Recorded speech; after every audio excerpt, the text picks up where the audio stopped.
अध्याय 007 ड्रैगन लार व्यायाम। रुको रुको, मेरी स्पिरिट डैन हॉल को मत जलाओ। एक बूढ़ा आदमी चिल्लाया, ऐसा लगा जैसे वह हवा से प्रकट हुआ हो। कबीर के हाथों में लौ बुझने लगी। स्पिरिट डैन हॉल में मौजूद लोग धीरे धीरे अपने सदमे से उभरे। वे सभी कबीर की लौ में समाई हुई क्रोधाग्नि को महसूस कर सकते थे। जाकिर विल्सन, मुझसे यह मत कहो कि तुम एक कचरे द्वारा बनाई गई लपटों से डरते हो। फिर ये तुम्हें क्या बनाता है? एक और भी बड़ा कचरा, कबीर ने खुलेआम व्यंग्य करते हुए कहा। जाकिर विल्सन का रंग बेहद बदसूरत हो गया।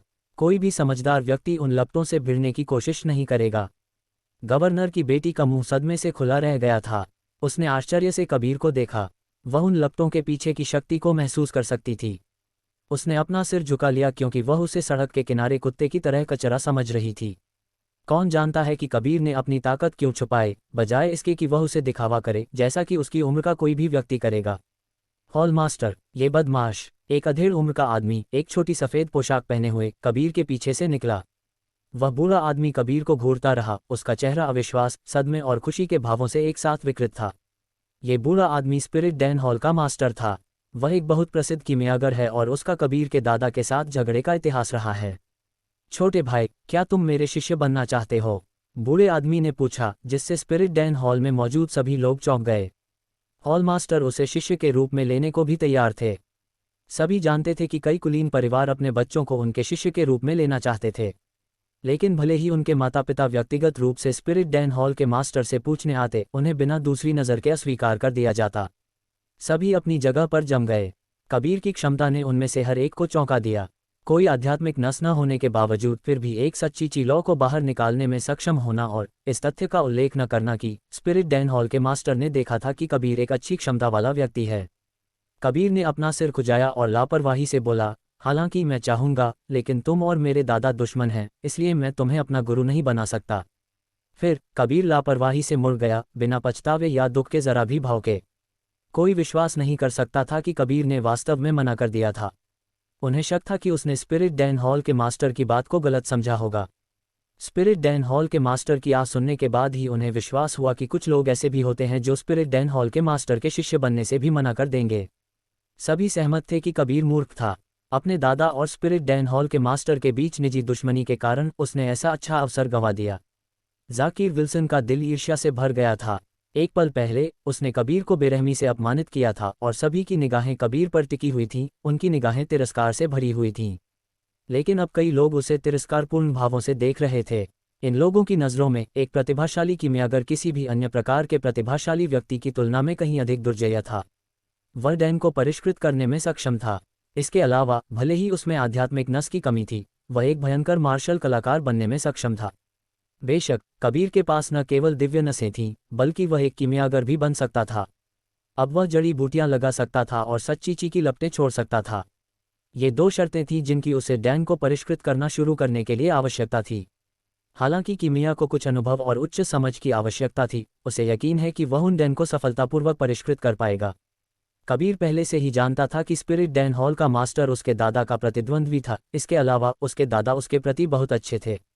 समय समय पर उसके दादा उसे कुछ डैन देते थे, जिससे वह अंततः नश्वर मार्शल दायरे के तीसरे स्तर तक पहुंच पाया। परिवार का समर्थन और खेती। विल्सन परिवार के निवास पर लौटने के बाद कबीर ने अपने पिता को पाया और उन्हें स्पिरिट डैन हॉल में जो कुछ हुआ था उसके बारे में बताया। बहुत अच्छा, स्पिरिट डैन हॉल का वह बूढ़ा आदमी हमारे विल्सन परिवार के साथ बुरा व्यवहार करता है। वह हमें उन डैनों को अत्यधिक कीमतों पर बेचता है।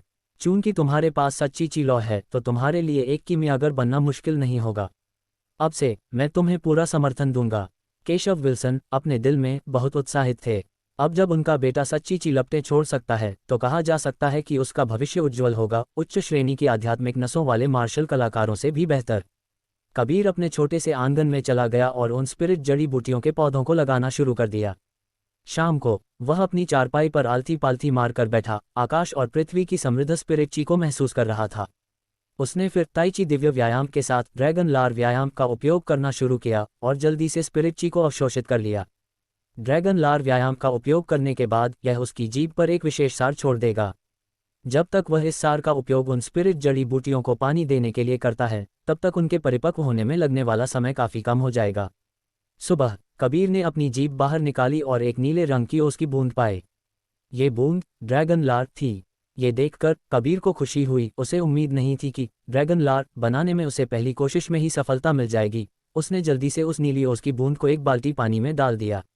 बाल्टी में हल्की नीली आभा दिखने लगी। चमकते पानी की बाल्टी का उपयोग करते हुए कबीर ने सावधानी से पौधों को पानी देना शुरू कर दिया। Azure spirit grass, blood element grass, profound bright flower और स्पिरिट लीफ ग्रास, ये 4 स्पिरिट जड़ी बूटियां केवल निम्न श्रेणी की नश्वर जड़ी बूटियां थीं, लेकिन उन्हें सामान्य रूप से परिपक्व होने में 3 साल लगते थे। हालांकि कबीर द्वारा उनकी वृद्धि को तेज करने के लिए ड्रैगन लार्क का उपयोग करने के बाद उन्हें पूरी तरह से परिपक्व होने में केवल 1 महीना लगा। नीले रंग की घास जो एक भयंकर स्पिरिट ची दिखा रही है वह एज्योर स्पिरिट ग्रास है। जो रक्त की तरह लाल और मुट्ठी के आकार की है वह ब्लड एलिमेंट फ्लावर है। जो बर्फ की तरह सफ़ेद है और एक चमकदार आभा छोड़ रही है वह प्रोफाउंड ब्राइट फ्लावर है। जो पत्ती जैसी ब्लेड वाली घास जैसी दिखती है वह स्पिरिट लीफ ग्रास है।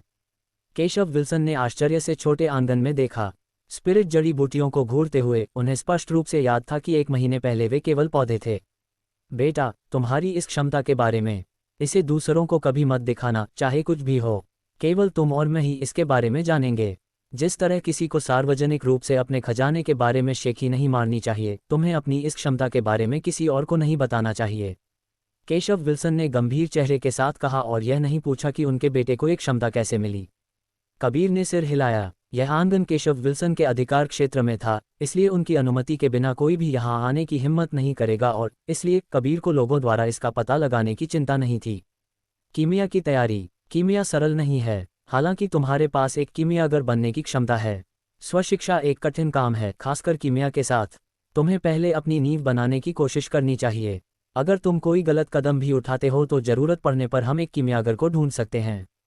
केशव विल्सन ने यह कहा, फिर अपनी भंडारण थैली से एक बाल्टी के आकार का कीमिया भट्टी निकाली। केशव विल्सन ने कहा, हालांकि यह कीमिया भट्टी इतनी अच्छी नहीं है, ये सबसे अच्छी है जिसे मैं खरीद सकता हूँ। मेरे लिए बड़ों से कुछ पैसे मांगने का इंतजार करो और हम बाद में एक बेहतर खरीदेंगे। कीमिया के लिए एक कीमिया भट्टी सबसे आवश्यक चीज़ों में से एक थी, जड़ी बूटियों के बाद दूसरे नंबर पर। कबीर काले भट्टी से काफ़ी संतुष्ट था। हंसते हुए और सिर हिलाते हुए उसने कहा, धन्यवाद पिताजी। मेरे परिष्कृत डैन का स्वाद लेने वाले आप पहले होंगे। केशव विल्सन हंसते हुए बाहर चले गए। इस महीने के दौरान पौधों की देखभाल करने के अलावा कबीर ने अपना अधिकांश समय सिमी से कीमिया के मुख्य बिंदुओं के बारे में पूछते हुए बिताया। उस मोहक लड़की ने कीमिया की सभी कठिनाइयों को सावधानी से समझाया, ये सुनिश्चित करते हुए कि कबीर जानता था कि वह किस में पड़ रहा था। जैसे जैसे कबीर ने कीमिया के बारे में सीखा, उसे कई मुद्दों का सामना करना पड़ा।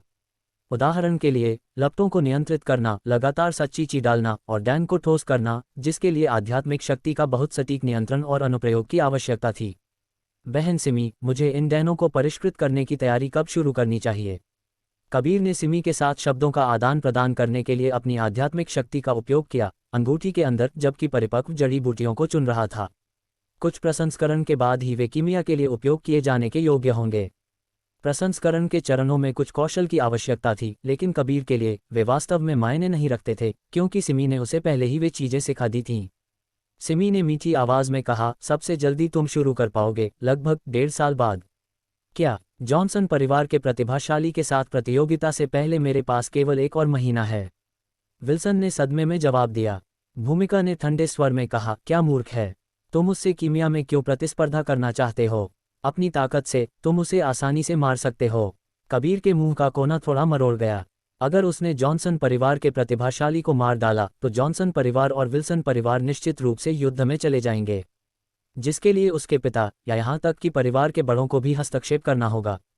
ये बहुत परेशानी भरा होगा। वह स्पिरिट जड़ी बूटियों को संसाधित करना शुरू कर देता है और फिर उन्हें भट्टी के अंदर रखता है। इसके बाद हर एक कदम को बेहद सटीक तरीके से करना चाहिए। कीमिया के मूल चरणों में शामिल हैं कीमिया भट्टी के अंदर सच्ची ची डालना, स्पिरिट जड़ी बूटियों को बेक करना, स्पिरिट जड़ी बूटियों के अद्वितीय स्पिरिट ची को उत्सर्जित करना शुरू करने की प्रतीक्षा करना, उन विभिन्न स्पिरिट ची को नियंत्रित करना और उन्हें सूखी हुई स्पिरिट जड़ी बूटियों के साथ मिलाना, उन्हें एक जगह इकट्ठा करना और फिर उन्हें एक डैन में जमाना। कबीर ने अपने दोनों हाथ भट्टी के 2 अलग अलग मुंह पर रखे और फिर अपनी लपटों को उसके अंदर डाला, जबकि साथ ही अपनी आध्यात्मिक शक्ति से भट्टी की आंतरिक स्थिति का निरीक्षण कर रहा था।